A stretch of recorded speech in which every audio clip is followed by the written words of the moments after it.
Selamat pagi. Maksud saya selamat siang. Suatu kehormatan bisa berada di sini. Saya menghargai pesan-pesan yang telah kita dengar sejauh ini. Dan cara Tuhan telah memimpin kita. Kita sedang hidup di masa-masa yang sulit dan penuh tantangan. Dan sebelum kita mulai, topik kita siang ini yang akan kita bahas adalah salah satu yang sering saya pikirkan.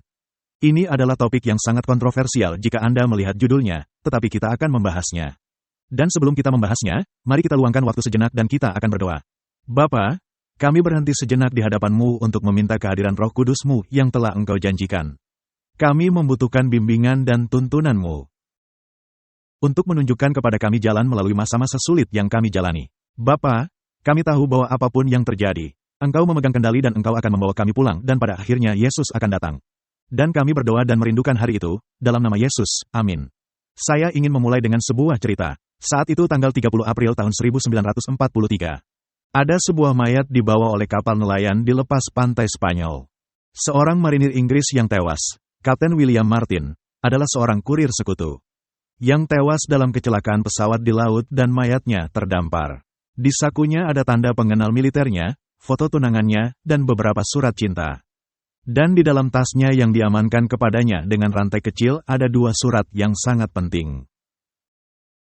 Yang pertama adalah dari Wakil Kepala Staf Umum Kekaisaran, yang ditulis kepada Komandan Inggris di Afrika Utara. Surat itu menunjukkan bahwa akan ada 2 operasi yang akan diluncurkan oleh sekutu di Laut Mediterania. Dan dengan jelas mengidentifikasi Sisilia sebagai pengalihan untuk target sebenarnya dari serangan itu. Dan surat kedua adalah dari Kepala Operasi Gabungan kepada Komandan Angkatan Laut Inggris di Mediterania. Surat ini menguatkan informasi yang terkandung dalam surat lain dan secara tidak langsung menunjukkan bahwa sekutu akan menyerang Sardinia di barat, yang hanya menyisakan daratan Yunani dan Balkan untuk target di timur. Sekarang mayat Kapten Martin dengan cepat diserahkan ke Dinas Intelijen Jerman yang beroperasi di Spanyol. Dan setelah beberapa penundaan dan negosiasi, pemerintah Spanyol akhirnya mengembalikan tas Martin. Tubuhnya dan tasnya yang tampaknya belum dibuka. Tetapi ketika dikembalikan ke London, pemeriksaan mikroskopis mengungkapkan bahwa tidak hanya koper telah dibuka, tetapi dokumen-dokumen telah difotokopi. Setelah autopsi singkat, Kapten Martin dimakamkan dengan penghormatan militer penuh, dikelilingi oleh bunga-bunga persembahan dari keluarganya dan tunangannya yang patah hati. Surat kabar lokal memuat berita kematiannya. Sekarang, hanya ada satu masalah. Kapten Martin itu sebenarnya tidak pernah ada. Mayat itu adalah seorang pria berusia 30 tahun yang telah meninggal karena pneumonia. Tanda pengenal militernya, foto tunangannya, surat-surat cinta semuanya palsu. Rekayasa yang dibuat oleh intelijen Inggris. Surat-surat yang terkandung dalam koper itu juga palsu. Mereka dirancang dan dimaksudkan untuk menipu Jerman agar mengambil tindakan untuk mencegah serangan sekutu di tempat yang tidak akan pernah terjadi. Pemakaman militer dan berita kematiannya dilakukan untuk memvalidasi penipuan tersebut. Terlebih lagi, mayat Kapten Martin tidak terdampar setelah tewas dalam kecelakaan pesawat. Tubuhnya ditempatkan di perairan lepas pantai Spanyol oleh kapal selam Inggris. Saat ini hal tersebut dikenal dalam sejarah sebagai Operasi Mincemit. Dan Badan Intelijen Jerman percaya pada penipuan ini. Mereka melaporkan bahwa keaslian dokumen yang ditangkap tidak diragukan lagi. Dan bahwa langkah-langkah mengenai Sardinia dan Peloponnesos lebih diutamakan daripada yang lainnya. Akibatnya, Hitler memerintahkan untuk memperkuat kedua lokasi ini, memindahkan sumber daya dari instalasi militer strategis lainnya. Dan pada tanggal 5 Juli tahun 1943, ketika sekutu mendarat di Sisilia, mereka menangkap pasukan Jerman dan Italia, dan hampir semuanya terkejut. Dan pada tanggal 17 Agustus pasukan sekutu telah menguasai Sisilia sepenuhnya. Selama masa perang, banyak hal yang tidak pernah atau jarang terjadi seperti yang terlihat. Dan kita sedang berada dalam perang. Saya suka bagaimana Khalid Al-Hasan menggambarkan penipuan militer. Dia mengatakan itu adalah seni dari penipuan musuh selama masa perang. Melalui perang informasi dan gangguan informasi. Operasi psikologis, memanipulasi dan memperkuat kabut perang di mana lawan beroperasi. Tipu muslihat atau metode serupa yang dirancang untuk membuat musuh bertindak berdasarkan informasi yang salah. Hal ini menyebabkan musuh melakukan apa yang seharusnya tidak dia lakukan, dan menahan musuh untuk tidak melakukan apa yang seharusnya dilakukan. Jika tidak, mereka akan berada dalam posisi yang tidak menguntungkan yang dapat dieksploitasi oleh pihak yang melakukan penipuan. Sekarang, sebagai orang Kristen Masehi Advent hari ke-7 kita percaya bahwa perang antara Kristus dan setan seperti yang dikatakan dalam Alkitab, yaitu pertentangan besar. Paradigmanya membuat kita dapat memahami dengan baik apa yang terjadi di dunia kita saat ini. Hal yang sering gagal kita ingat adalah bahwa kita berada di tengah-tengah perang itu. Kita tidak berada di pinggirannya sebagai pengamat di tempat lain. Setan akan melakukan segala yang dia bisa lakukan untuk menipu kita. Dan pengetahuan tentang gambaran luas yang telah Allah ungkapkan dalam nubuatan Alkitab, disertai dengan bahaya yang melekat dari keyakinan yang keliru. Bahwa informasi yang salah ini entah bagaimana menghilangkan kebutuhan kita untuk memperhatikan secara detail strategi dan operasi setan yang sedang berlangsung, dan mempertahankan komunikasi yang konstan dengan Tuhan. Dapatkah kita menikmati hidup kita dan menunggu terungkapnya peristiwa akhir zaman yang telah dijelaskan nubuatan kepada kita secara terbuka? Bagaimana jika situasi yang mengarah ke peristiwa tersebut tidak terjadi seperti yang kita pikirkan? Dan pilihan kita menempatkan kita di pihak yang salah. Dan bagaimana jika iblis telah menyempurnakan seni penipuannya sehingga kita dapat ditipu untuk melakukan apa yang seharusnya tidak kita lakukan, dan menahan diri kita untuk tidak melakukan apa yang seharusnya kita lakukan? Telah dikatakan bahwa iblis ada pada hal-hal yang detail. Dan mereka yang mengabaikan detailnya akan mendapati diri mereka dalam jerat iblis yang mereka abaikan. Sekarang, kita telah diberitahu dalam buku Kemenangan Akhir, bahwa tidak seorang pun kecuali mereka yang telah membentengi pikiran dengan kebenaran Alkitab akan bertahan melalui konflik besar terakhir. Mereka yang tidak membentengi pikirannya akan menemukan diri mereka dalam jerat setan yang melekat pada penipuan, mempercayai informasi yang salah yang ditempatkan secara strategis di sana untuk tujuan menipu. Beberapa waktu lalu, saya mulai memperhatikan seberapa sering nasionalisme dibicarakan dalam konteks negatif. Saat ini tampaknya telah menjadi sosok di balik setiap kejahatan yang dikenal di dunia saat ini. Dan saya merasa narasi baru ini menarik, karena beberapa waktu yang lalu nasionalisme dipandang sebagai berbudi luhur. Sejak 1939, sebanyak 67 negara menerima kemerdekaan nasional dari Kerajaan Inggris. Jadi saya mulai bertanya-tanya pada diri sendiri, mengapa begitu banyak orang di media, politik, dan bahkan di gereja menjadi bermusuhan dengan nasionalisme? Sebenarnya, apa itu nasionalisme? Apakah itu baik atau buruk? Apa alternatif untuk negara yang merdeka? Dan bahkan mengapa dari awal kita memiliki bangsa dan nasionalisme? Dan ketika saya merenungkan pertanyaan-pertanyaan ini, satu hal menjadi sangat jelas bagi saya. Istilah nasionalisme telah menjadi istilah yang sama seperti banyak istilah lain yang dilemparkan di dunia modern kita. Itu berarti apapun yang diinginkan orang yang menggunakannya. Yang berarti bahwa itu sebenarnya tidak berarti apa-apa. Sekarang, Oliver Wendell Holmes Jr. mengatakan ini, kita harus memikirkan hal-hal dan bukan kata-kata. Atau setidaknya kita harus terus-menerus menerjemahkan kata-kata kita ke dalam fakta yang ada. Jika kita ingin tetap berpegang teguh pada yang nyata dan benar. Pernahkah Anda memperhatikan bahwa maksud kata yang Anda pikir kemarin memiliki arti yang berbeda hari ini? Itu benar. Dan salah satu keunggulan zaman ini adalah persenjataan kata-kata. Kita tidak lagi berpikir pada peristiwa, tetapi pada makna dangkal, yang ditugaskan kembali dengan kata-kata oleh mereka yang ingin kita berpikir dengan cara tertentu.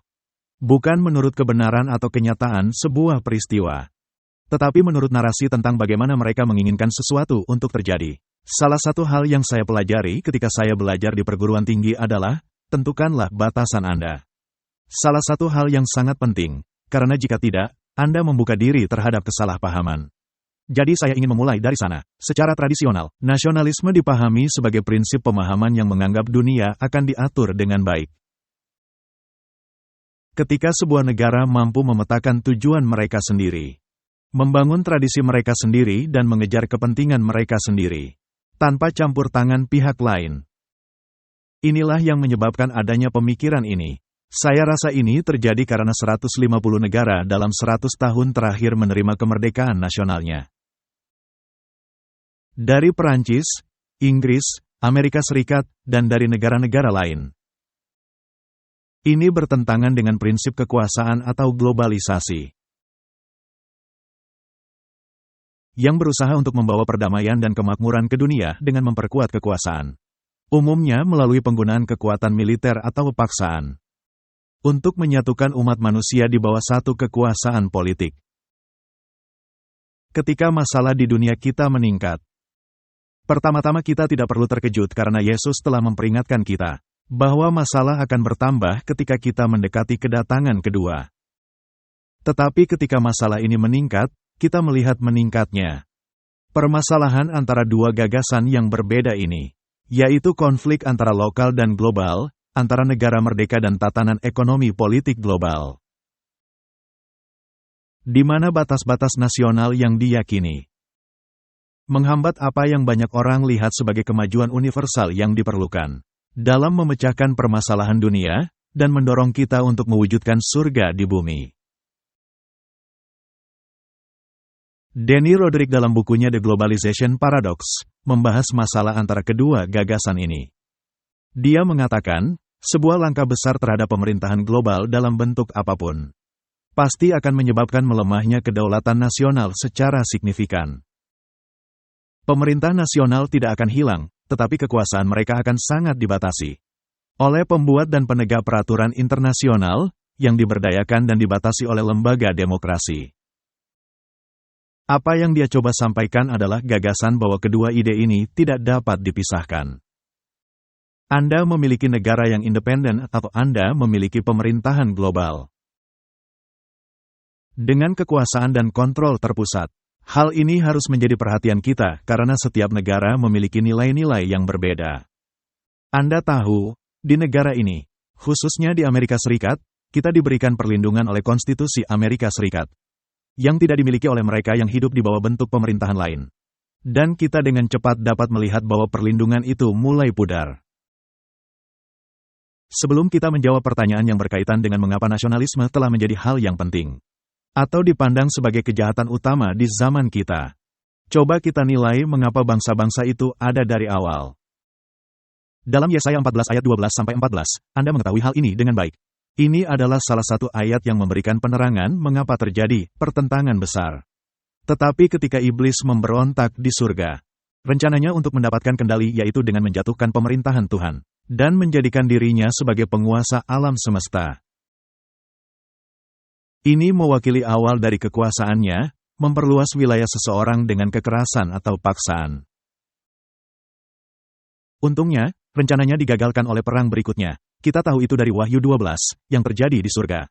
Dan dia diusir dari surga. Tapi sayangnya, dia mampu membuat strategi penipuan untuk memaksa Adam dan Hawa bergabung dengan pemberontakannya, mendirikan kerajaan barunya di bumi. Setelah umat manusia tertipu dan bersekutu dengan iblis, Tuhan dengan kasih karunia-Nya tidak akan membiarkan kita jatuh sepenuhnya di bawah kendali setan. Tanpa menyediakan sebuah rencana di mana setiap orang dapat memilih dengan bebas apa yang diinginkannya. Kejadian 3 ayat 15 berisi nubuatan pertama dari janji keselamatan, yang melaluinya setiap manusia yang rindu untuk bebas dari kuasa setan dapat menemukan harapan. Dan kita bersukacita dalam hal itu. Kejadian 3 ayat 15 katakan, Aku akan mengadakan permusuhan antara engkau dan perempuan ini, antara keturunanmu dan keturunannya. Keturunannya akan meremukkan kepalamu, dan engkau akan meremukkan tumitnya. Janji ini tidak hanya menyatakan bahwa akan datang seorang penebus, tetapi Allah juga menyatakan bahwa Dia akan menempatkan permusuhan dalam hati manusia. Dan permusuhan ini akan menjadi karunia yang mengubahkan dan memperbaharui kekuatan, yang olehnya manusia dapat menahan kuasa iblis. Ellen White mengatakan, permusuhan ini tidak diberikan secara lahiriah, namun diberikan secara supernatural. Ketika manusia melanggar hukum ilahi, secara alamiah akan menjadi jahat dan menjadi selaras dengan setan. Seandainya Tuhan tidak menjadi perantara, iblis dan manusia akan bersekutu melawan surga. Dan alih-alih memelihara permusuhan terhadap setan, seluruh umat manusia akan bersatu dalam perlawanan terhadap Tuhan. Saya ingin Anda tahu bahwa permusuhan bukanlah hal yang baik. Hal itu terjadi sebagai akibat dari dosa. Tujuan baiknya adalah agar Adam dan Hawa tetap setia dan percaya. Tetapi Allah secara supranatural turut campur tangan dalam menanggapi dosa. Tujuan permusuhan yang diberikan Tuhan ini ada dua. Pertama, untuk menyediakan sarana bagi manusia untuk melawan kuasa iblis. Dan kedua adalah penilaian internal terhadap kemampuan iblis untuk membangun kekuasaan universal yang mutlak atas seluruh umat manusia. Nah, kelemahan dari permusuhan adalah kenyataan bahwa setiap orang dapat merusaknya dengan menjalankan kehendak mereka sendiri. Dengan memilih untuk bersekutu dengan iblis. Dan itulah sebabnya setan membenci kebebasan hati nurani. Tuhan memberi kita karunia itu sehingga kita dapat dengan bebas memilih untuk menyelaraskan diri kita dengan surga dan bukan dengan kekuasaan dan pemerintahan iblis. Setan tidak mengabaikan konsekuensi dari janji ini. Keberhasilan atau kegagalan kekuasaannya dan kemampuannya untuk menggabungkan kekuasaan, kontrol, dan otoritas akan ditentukan dengan seberapa berhasil ia dalam mengatasi permusuhan terhadapnya yang diberikan oleh Tuhan kepada manusia. Selama 2000 tahun, setan begitu berhasil mengatasi permusuhan, sehingga ia mampu menguasai hampir seluruh umat sebagai orang yang setia pada perintahnya. Alkitab menunjukkan keberhasilan setan dalam mengatasi permusuhan di dalam hati manusia dalam Kejadian 6 ayat 5. Dikatakan, ketika dilihat Tuhan, bahwa kejahatan manusia besar di bumi, dan bahwa segala kecenderungan hatinya selalu membuahkan kejahatan semata-mata. Di mana sebelumnya ada permusuhan melawan kerajaan iblis, sekarang ada kesepakatan penuh. Kejahatan memenuhi hati manusia untuk menahan kuasa iblis. Tuhan bertindak dengan mengirimkan air bah dan hanya Nuh dan keluarga dekatnya yang selamat dari penghakiman Tuhan terhadap kerajaan iblis. Setelah air bah, setan dipaksa untuk membangunnya kembali. Dan sebelum 30 tahun, setan memulai peperangannya melawan keturunan Nuh. Sekali lagi berjuang melawan permusuhan untuk menyatukan kekuasaan dan sekali lagi mendapatkan kendali penuh atas umat manusia.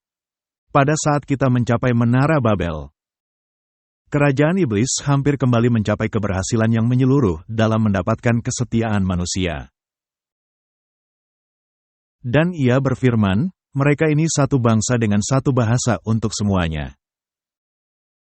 Ini barulah permulaan usaha mereka, mulai dari sekarang apapun juga yang mereka rencanakan, tidak ada yang tidak akan dapat terlaksana. Dan jawaban Tuhan terdapat dalam Kejadian 11. Ia mengatakan, baiklah kita turun dan mengacau balaukan di sana bahasa mereka. Mereka tidak memahami bahasa satu sama lain, sehingga Tuhan mencerai-beraikan mereka dari Babel ke seluruh muka bumi, dan mereka berhenti membangun kota itu. Itulah sebabnya namanya disebut Babel, karena di sana Tuhan mengacaukan bahasa seluruh bumi. Dan dari sana Tuhan menyebarkan mereka ke seluruh muka bumi.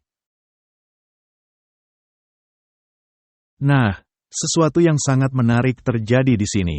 Karena alih-alih menghancurkan dunia seperti sebelumnya, Tuhan menghancurkan kekuasaan iblis dengan mengacaukan bahasa-bahasa dan mendirikan bangsa-bangsa di bumi.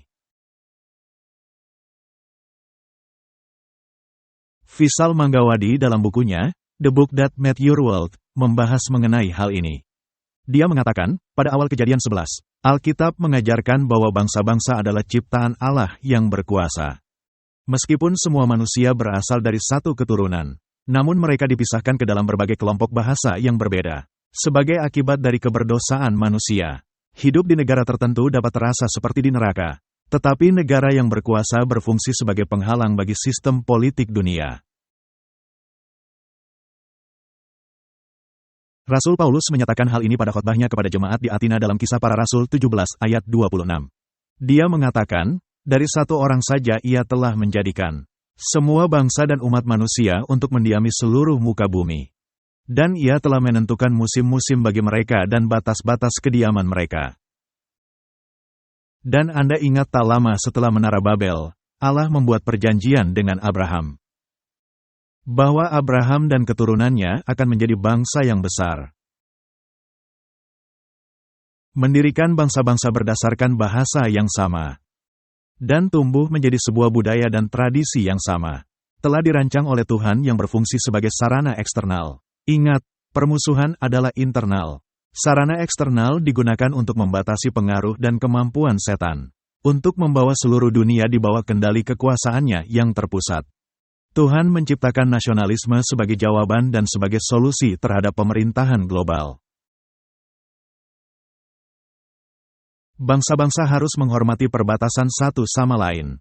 Namun, tujuan mereka adalah untuk mengakhiri batas-batas wilayah mereka. Karakter mereka harus dibentuk dengan kerjasama dan bukan untuk saling menaklukkan. Apakah adanya negara yang merdeka itu baik? Tidak. Mereka diciptakan sebagai tanggapan terhadap dosa. Apakah mereka selalu bekerja sesuai dengan kehendak Tuhan? Tidak. Setan dapat menguasai bangsa-bangsa, dan hal itu dapat disalahgunakan. Ini merupakan kemunduran besar bagi rencana setan untuk mendapatkan kendali penuh atas umat manusia. Dan membangun kekuasaan yang terpusat. Bahkan, itu adalah kemunduran yang lebih besar daripada tsunami. Namun, ia segera melanjutkan rencananya untuk menguasai dunia dengan menimbulkan perang besar. Sekali lagi, tujuannya adalah menyatukan kekuasaan dan menghancurkan bangsa-bangsa yang merdeka. Untuk membatalkan apa yang telah Allah tetapkan di Babel. Dan setan memperoleh cukup banyak keberhasilan, sehingga Allah menyusun rencana masa depannya dalam nubuatan sebagai peringatan bagi umatnya. Kita menemukan hal ini dalam Daniel pasal 2. Di mana Allah menerangkan sejarah masa depan bangsa-bangsa melalui gambaran nubuatan. Dan sejak Menara Babel, Babel menjadi kerajaan pertama yang menurut Alkitab menguasai seluruh bumi. Setan kemudian menggunakan kesempatan politik yang diperoleh dari kejatuhan Babel. Untuk lebih berkuasa melalui penjajahan atas media Persia, Yunani, dan Romawi. Dan setiap kemenangan, dia memperluas kekuasaannya atas orang-orang, melalui penjajahan dan penghancuran bangsa lain. Saat dia merebut lebih banyak wilayah dan menempatkannya di bawah kekuasaannya. Nah, pada saat Kekaisaran Romawi mencapai puncak kejayaannya, Allah menyatakan bahwa rencana-rencana penaklukan setan telah melangkah terlalu jauh. Tentu saja Allah sudah tahu hal ini sebelumnya. Namun, alih-alih mengizinkan setan melanjutkan perluasan kekuasaan melalui Kekaisaran Romawi, Tuhan mengawasi kekuatan setan dengan memisahkan dunia menjadi negara-negara yang berdiri sendiri. Daniel 2 ayat 41 mengatakan, dan seperti Tuanku lihat kaki dan jari-jarinya. Sebagian dari tanah liat tukang periuk dan sebagian lagi dari besi. Itu berarti, bahwa kerajaan itu terbagi. Pada titik inilah setan mengubah strateginya. Setan menyadari bahwa perluasan kekuasaan secara global melalui peperangan dan politik tidaklah cukup. Dengan terpecahnya Kekaisaran Roma, ini menjadi tidak praktis. Untuk memusatkan kekuasaan dengan penaklukan wilayah saja. Semua upaya itu terus berlanjut. Ada Louis XIV, Charlemagne, Napoleon, dan ada Hitler. Setan terus berusaha memperluas kekuasaan dan membalikkan apa yang terjadi di Babel melalui peperangan. Tetapi pada masa ini dalam sejarah, setan membawa misinya tentang kekuasaan dunia ke dalam gereja. Ini adalah langkah besar yang akan terus berlanjut hingga kedatangan Yesus di awan-awan. Setan mulai menggunakan agama untuk mencapai rancangannya dalam membangun kekuasaan dunia. Melalui agama, ia berharap dapat mengatasi keterbatasan pada kekuasaannya baik oleh permusuhan ataupun nasionalisme. Jika ia dapat menggunakan agama untuk mengatasi permusuhan, dia dapat mengalihkan kesetiaan manusia dari Allah dan kesetiaan bangsa kepada gereja. Strategi ini akan berfungsi untuk melunakkan batasan nasional dan mengatasi keterbatasan kekuasaannya yang disebabkan oleh nasionalisme. Itu merupakan rencana setan dalam menggunakan kekristenan untuk menyatukan bangsa yang terpecah. Bukan melalui penguasaan wilayah, namun melalui penguasaan rohani. Kekuasaan politik telah memberi jalan kepada kekuasaan agama, dan keberhasilan rencana ini tampaknya tidak perlu diragukan lagi. Keruntuhan dalam gereja tidak membutuhkan waktu lama, dan pada abad ke-6 kepausan telah menjadi kuat. Dan pusat kekuasaan ditetapkan di kota kekaisaran, dan uskup Roma dinyatakan sebagai kepala atas seluruh gereja. Naga itu telah memberikan kepada binatang itu kekuatannya, kedudukannya, dan kekuasaannya yang besar, agar penaklukan oleh agama ini berhasil. Kebenaran firman Tuhan harus dijauhkan dari orang-orang, dan hal ini dilakukan dengan sukses besar. Ellen White mengatakan, naiknya gereja Roma ke puncak kekuasaan menandai dimulainya zaman kegelapan. Dan penganiayaan menimpa orang beriman, dengan amarah yang lebih besar daripada sebelumnya. Dan dunia menjadi medan perang yang luas. Tepat ketika tampaknya iblis akan berhasil menghancurkan mereka yang tetap setia kepada Tuhan. Dan mencapai rencana kekuasaannya untuk membawa seluruh dunia di bawah kendalinya. Tuhan campur tangan dan sekali lagi mengawasi tindakan iblis. 3 kemajuan digunakan untuk menggagalkan rencana iblis untuk sementara selama ini, yang menuntun kita sampai pada hari ini. Yang pertama adalah bahwa Alkitab mulai masuk ke dalam jangkauan orang-orang. Terang firman Allah membawa reformasi Protestan, yang tidak hanya menentang kekuasaan kepausan Roma, tetapi juga mengarah pada rekonstruksi dunia politik, di mana kemerdekaan satu negara dan penentuan pilihan sendiri dianggap sebagai prinsip-prinsip yang mendasar. Kemerdekaan nasional sejak jatuhnya kepausan dan kekaisaran Romawi Suci pada akhir 1260 tahun, telah membuat dunia menjadi lebih baik, lebih makmur, dan lebih bebas, yang membuat kebenaran Injil tersebar ke seluruh dunia. Allah telah menubuatkan hal ini dalam Daniel 12 ayat 4. Perkembangan kedua, seperti yang dibahas sebelumnya, terjadi tahun 1798, di akhir 1260 tahun. Seperti yang diprediksi dalam nubuatan Alkitab, bangsa Prancis menimbulkan luka mematikan pada kepausan, sehingga untuk sementara menghapus kekuasaannya. Dan hal ini sangat menghambat setan setidaknya untuk sementara, dalam menggunakan agama sebagai alat untuk membangun sebuah kekuasaan dunia. Hari-hari itu akan segera berakhir. Alkitab mengungkapkan bahwa luka yang mematikan itu akan sembuh, dan kepausan akan mendapatkan kembali kekuatannya yang semula. Ellen White menunjukkan bahwa nasionalisme setidaknya menahan sebagian kemampuan setan untuk membangun kekuasaan keagamaan global di dunia modern ini. Dia katakan di buku Kemenangan Akhir, halaman 564. Biarlah batasan yang sekarang diberlakukan oleh pemerintah duniawi disingkirkan, dan Roma dikembalikan kepada kekuasaannya yang dulu. Dan dengan cepat akan terjadi kebangkitan kembali atas kekuasaan dan penganiayaannya. Perkembangan ketiga ialah pada wilayah yang telah Allah sediakan sebagai tempat perlindungan bagi umatnya yang dianiaya. Dan sebuah bangsa baru akan dibawa perlindungannya. Ini adalah bangsa merdeka yang terakhir yang disebutkan dalam Alkitab. Amerika Serikat akan berdiri seperti yang dijelaskan dalam Wahyu 13.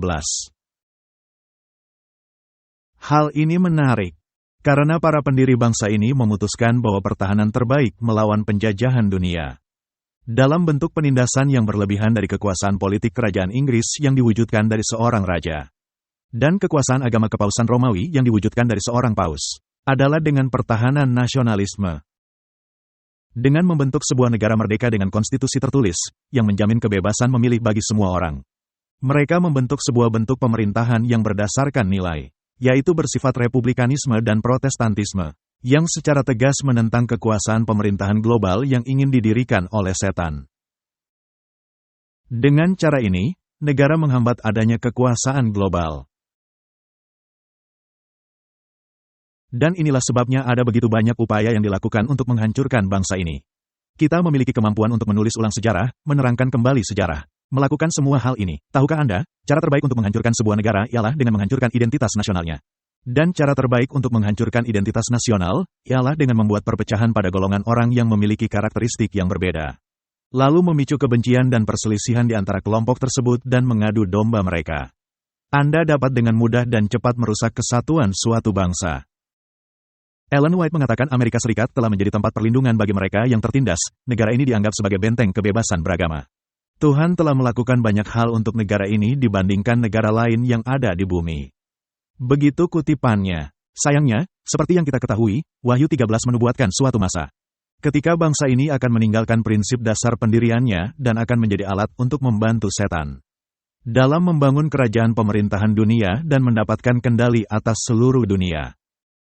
Kita tahu bahwa ini adalah krisis tanda binatang, yang dijelaskan dengan sangat baik oleh Tuhan untuk memperingatkan kita sebelumnya.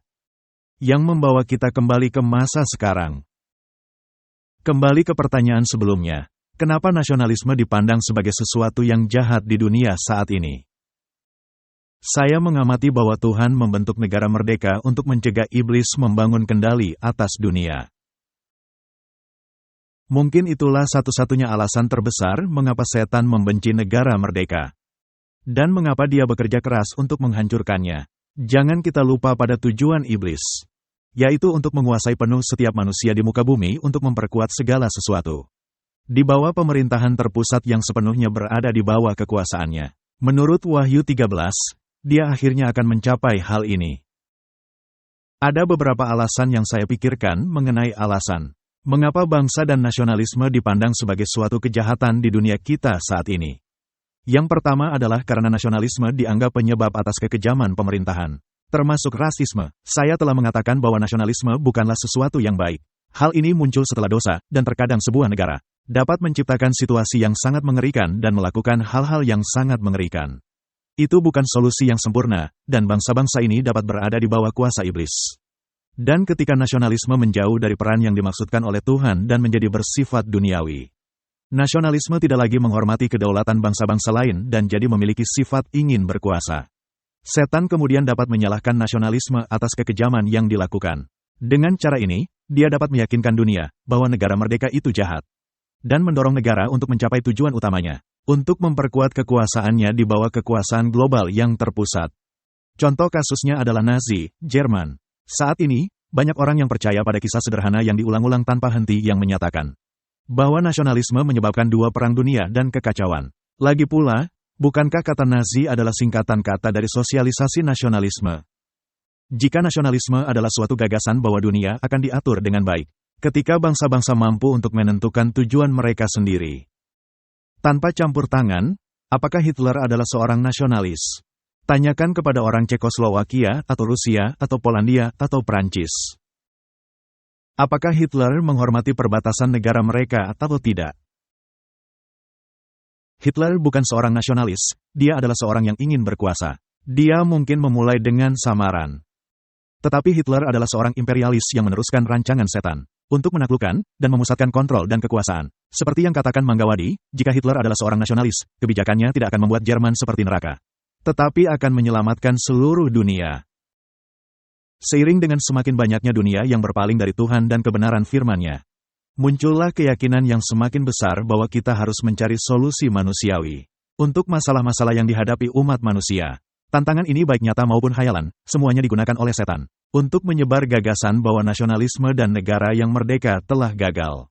Mereka tidak cukup untuk melakukan tugas yang ada. Yang dibutuhkan saat ini adalah persatuan kekuasaan global dan kontrol terpusat dari sistem politik dunia. Dan ini memiliki banyak daya tarik dari perspektif tertentu. Sangat mudah untuk mengendalikan orang ketika Anda memiliki kekuasaan terpusat. Sebenarnya, inilah yang dijelaskan dalam Wahyu 13. Alasan kedua mengapa saya pikir nasionalisme dan negara begitu tercela adalah karena nasionalisme telah diartikan ulang. Ini tidak lagi digunakan untuk menggambarkan prinsip yang menganggap dunia dapat diatur dengan baik. Ketika negara-negara dapat menentukan tujuan mereka sendiri, sekarang nasionalisme adalah sebuah penghinaan yang digunakan untuk meremehkan siapapun yang berusaha menegakkan dan memperjuangkan nilai-nilai Yudaisme Kristen di tempat umum. Ini digunakan untuk memfitnah mereka yang menghargai prinsip-prinsip yang diabadikan dalam Deklarasi Kemerdekaan dan Konstitusi. Prinsip yang telah menjadikan Amerika negara paling bebas dan paling makmur di dunia. Bahkan, kepercayaan pada Tuhan dan cinta negara sudah cukup untuk membuat seseorang dicap sebagai nasionalis.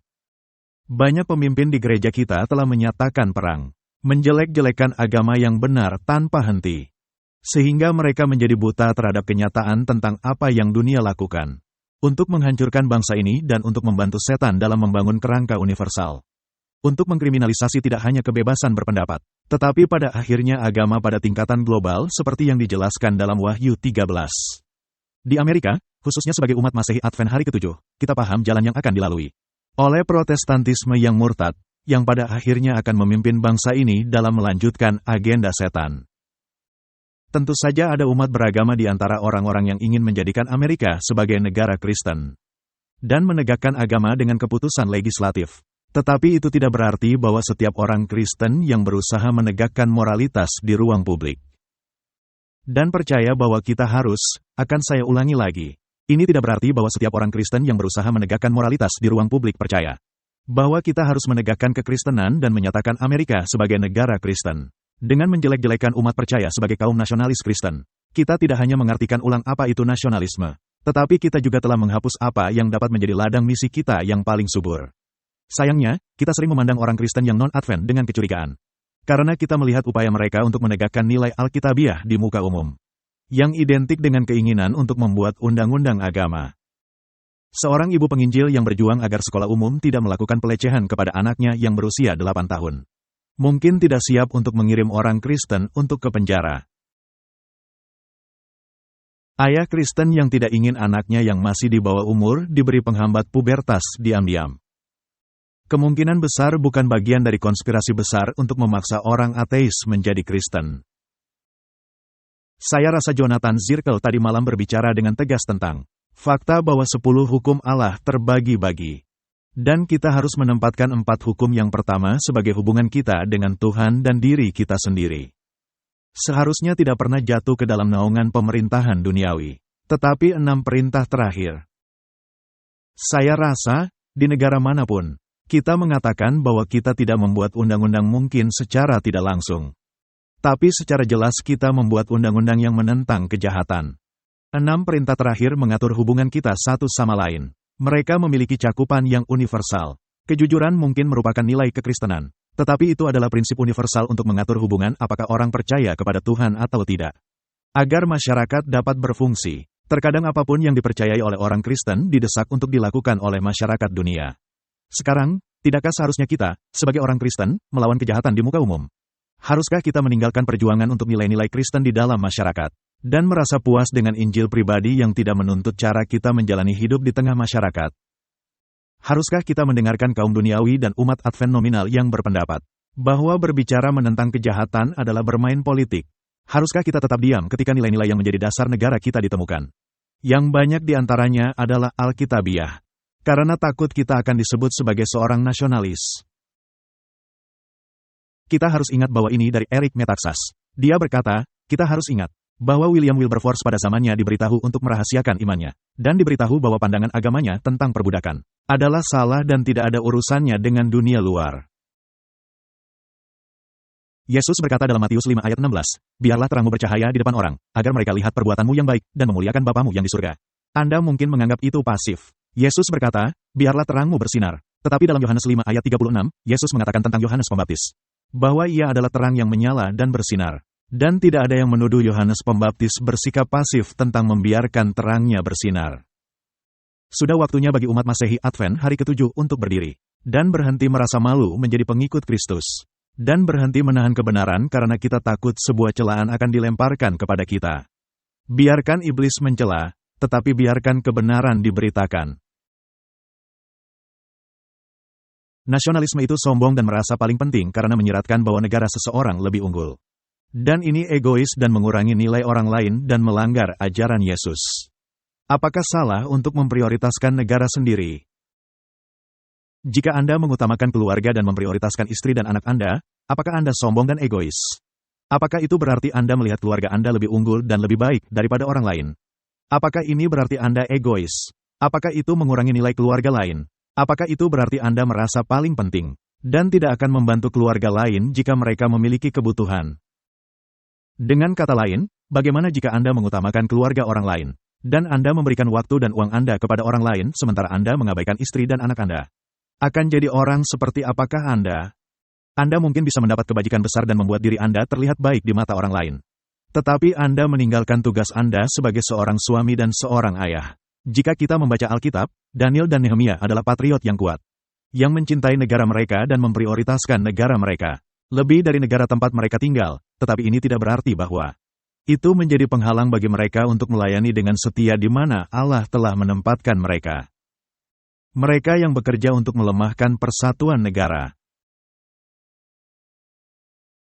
sama saja membantu dan bersekongkol dengan setan untuk membawa dunia di bawah kekuasaan global yang terpusat. Kesatuan negara merdeka dan mereka yang sangat mendukung gagasan kontrol terpusat dan prinsip yang menganggap dunia dapat diatur dengan baik. Ketika negara mampu menentukan tujuan mereka sendiri, sama dengan menghambat rencana setan untuk mendapatkan kendali atas seluruh dunia.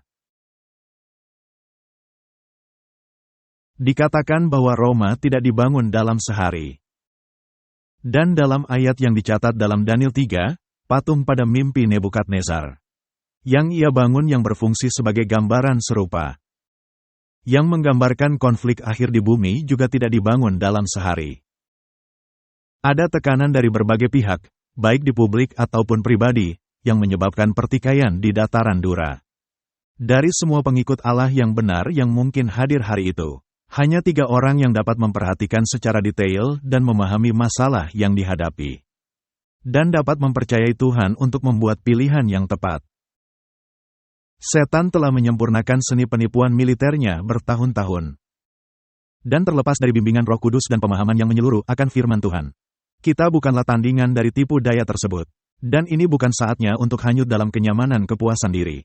Ellen White katakan di buku Membina Pendidikan Sejati halaman 216, ketika siswa mengorbankan kemampuan mempertimbangkan dan menilai untuk dirinya sendiri, ia menjadi tidak mampu membedakan antara yang benar dan yang salah, sehingga mudah terperangkap menjadi mangsa penipuan. Ia dengan mudah dituntun mengikuti tradisi dan adat kebiasaan. Di zaman modern ini, setan telah menyadari bahwa untuk mendirikan kerajaannya di planet bumi, dia tidak dapat mengandalkan kekuatan material saja. Setan telah menjadi jauh lebih mahir dalam menyelesaikan apa yang Tuhan telah peringatkan pada kita apa yang akan ia penuhi. Metode utamanya di masa sekarang adalah untuk membangun nilai-nilai moral, politik, dan budaya sebagai norma-norma konvensional perilaku praktis. Setan sedang bekerja untuk mengubah cara kita berpikir. Keefektifan metode baru ini ditemukan dalam kebenaran yang disampaikan dengan baik oleh Joseph S. Nye Jr. Dia mengatakan, jika saya bisa membuat Anda menginginkan apa yang saya inginkan, saya tidak perlu memaksa Anda untuk melakukan apa yang tidak ingin Anda lakukan. Dengan kata lain, jika iblis perlahan-lahan dapat mengubah kepercayaan dan nilai-nilai yang dipegang setiap orang, agar sesuai dengan kehendaknya, manusia akan melakukan apa yang diinginkannya dan berbuat kejahatan. Dan apa yang Yakobus katakan tentang paksaan dengan kekerasan, akan diberlakukan bagi mereka yang menolak untuk patuh. Kita perlu memikirkan hal ini dengan hati-hati. Kita hidup di dunia di mana segala sesuatunya tidak seperti yang terlihat. Dan saya ingin memberikan Anda kata-kata ini dari Yesus. Apa yang kukatakan kepada kamu, kukatakan kepada semua orang, berjaga-jagalah. Mari kita bersatu dalam doa. Bapa, kami berterima kasih atas firman-Mu, kami berterima kasih atas wawasan yang Engkau berikan. Untuk mengetahui waktu, bahwa sekarang sudah saatnya kami bangun dari tidur. Bapa, jangan biarkan kami menerima hal-hal begitu saja, tetapi biarlah kami menjadi murid-murid yang tekun dalam firman-Mu, agar melalui Roh-Mu kami dapat memiliki wawasan dan ketajaman, agar dapat membimbing kami di masa-masa yang Engkau telah peringatkan kepada kami. Jika hal itu mungkin terjadi, maka orang-orang pilihan pun akan tertipu. Kami berterima kasih atas karunia yang telah Engkau berikan kepada kami untuk hidup yang kekal. Kami berdoa dalam nama Yesus. Amin.